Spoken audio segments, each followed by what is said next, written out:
Faridabad module కు ఆర్థికంగా సహకరించింది ఎవరో కూడా తేలిపోయింది. లక్నోలో నివసిస్తున్న మహిళా డాక్టర్ షాహీన్ షహీద్ ఈ మాడ్యూల్ కు అండగా నిలబడిందని పోలీసులు గుర్తించారు. అయితే పేలుడు పదార్థాలు, ఆయుధాలు సమకూర్చుకోవడానికి నిధులు కూడా సమకూర్చినట్టుగా తెలుస్తోంది. షాహీన్ ఫరీదాబాద్ లోని అల్ ఫలాహ్ విశ్వవిద్యాలయంలో కొన్నేళ్లు పాఠాలు బోధించింది.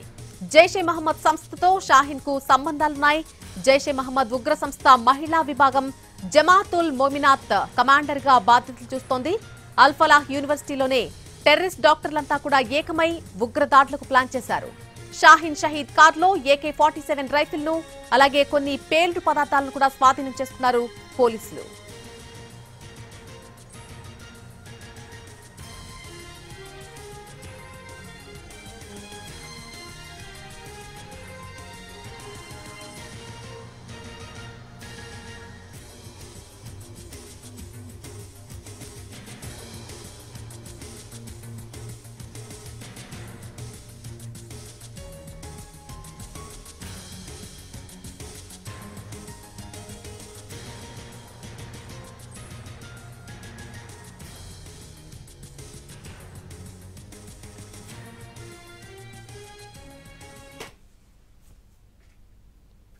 ఫరీదాబాద్ మాడ్యూల్ కు ఆర్థికంగా సహకరించింది ఎవరు అనే విషయం తేలిపోయింది. లక్నోలో నివసిస్తున్న మనం స్క్రీన్ మీద చూస్తున్న ఈ మహిళా డాక్టర్ షాహీన్ ఫహీద్ ఈ మాడ్యూల్ కు అండగా నిలబడినట్టుగా పోలీసులు చెబుతున్నారు.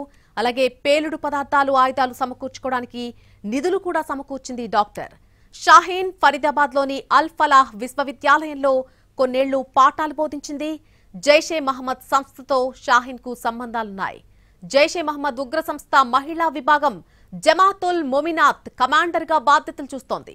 అల్ ఫలాహ్ యూనివర్సిటీలోనే టెర్రరిస్ట్ డాక్టర్లంతా కూడా ఏకమై ఉగ్రదాడులకు ప్లాన్ చేశారు. షాహీన్ షహీద్ కారులో AK-47 రైఫిల్ను అలాగే పేలుడు పదార్థాలను కూడా అధికారులు స్వాధీనం చేసుకున్నారు.